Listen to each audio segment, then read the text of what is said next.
Hey Ride Hackers, okay, so we're picking up the Audi A3 from GoGet today.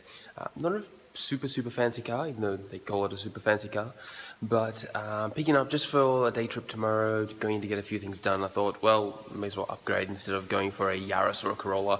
So you can see my bike behind there. I'm going to go grab the bike, head over. I've already booked the car, which I've just done a video tutorial on, so that's going to be on the website soon, and we're going to grab the Audi. So let's give it a go. See you soon. Okay, so here we are in the Audi A3. I've just picked it up from a location just south of the Sydney CBD, downtown Sydney, and I did, as you would guess and as I advised, to do a damage check of the car. So I walked around and looked for as many things as I could find so I could report it back to GoGet before I took the car, just to save my ass in case anything happened. It turns out that there was a lot of damage, and by a lot I mean things that potentially they could come back to me and say I did it. First thing is that you actually have a little co-pilot. It says co-pilot, hang on, this one, and in here there is a vehicle damage check. The process is to read this first and to just make sure that it hasn't already been identified. Otherwise it's a waste of time calling them up and then it's already been identified. I looked, there's nothing here, which is a little surprising because I recall that I took this car out almost 5-6 months ago and some of this damage was already on the car. Has not been reported. In terms of the cars, this isn't a very special car. It's an Audi A3.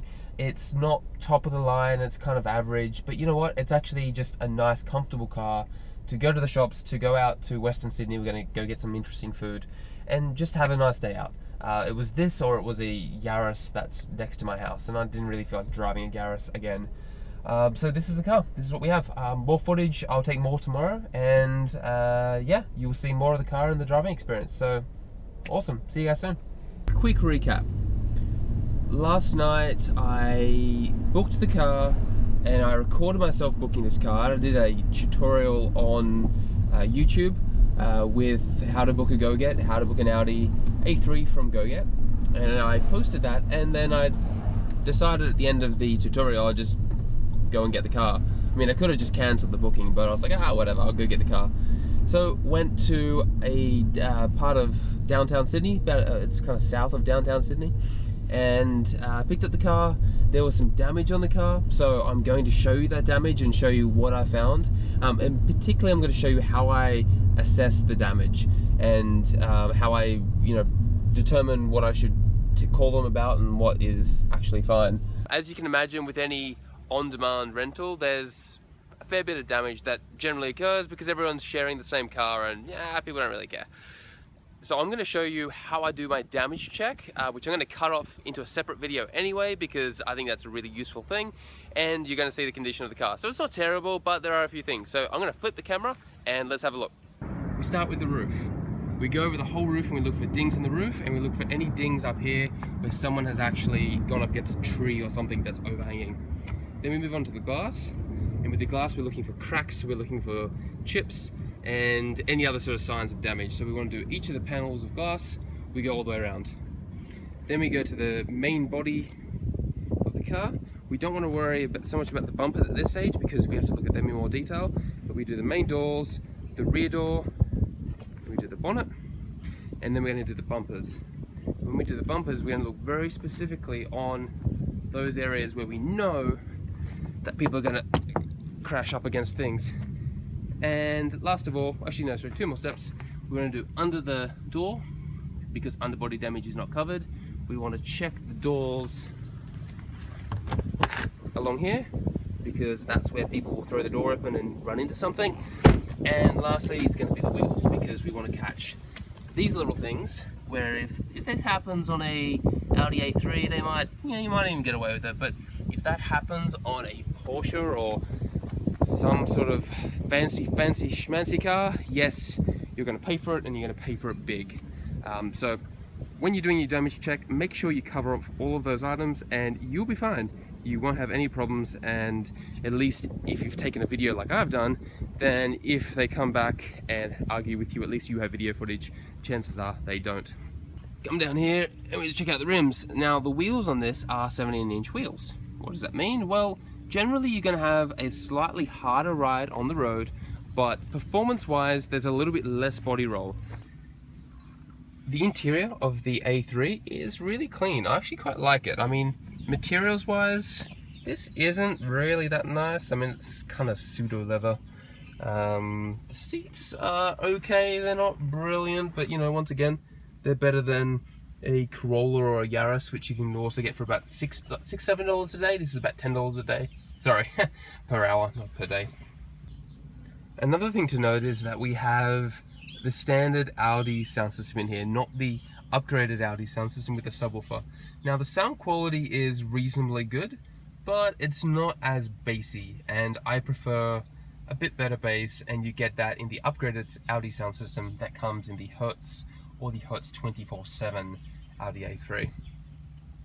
We have rear parking sensors, but no fronts, which is important to note. We also don't have a rear parking camera. In the Hertz version, they have a rear parking camera, front and rear parking sensors. So if you are going somewhere where you need to actually be in a tight spot, you're going to love that feature compared to this, where you just don't have the level of proximity. That being said, it's it's a pretty small car. If you can't park this, well, you probably shouldn't be driving it. And given the damage that is on this car, yeah, I think some people have.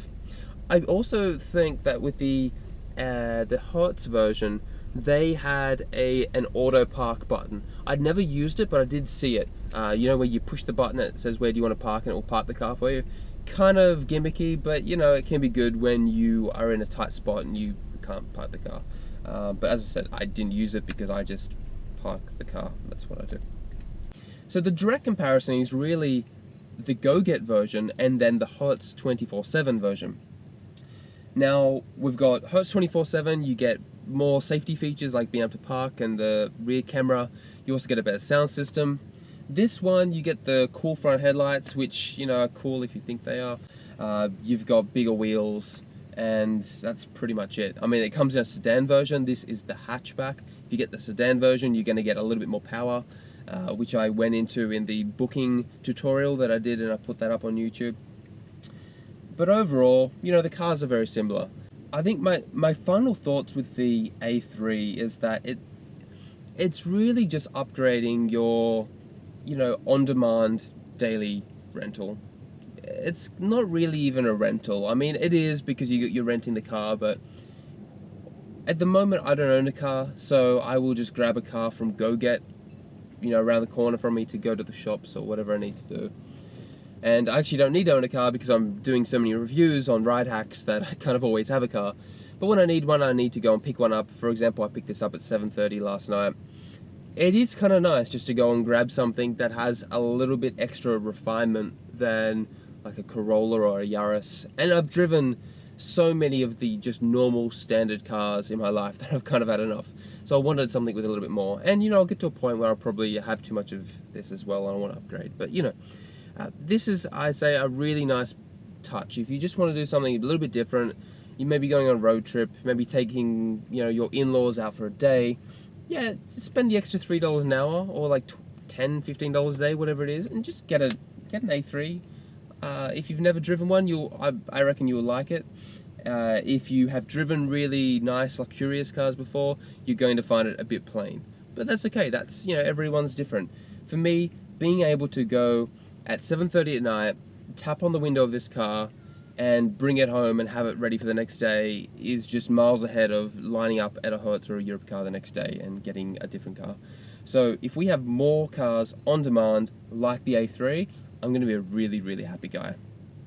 Alright guys, this is the end of the review. I'm going to post this up as soon as I can. I've got some really, really amazing cars coming.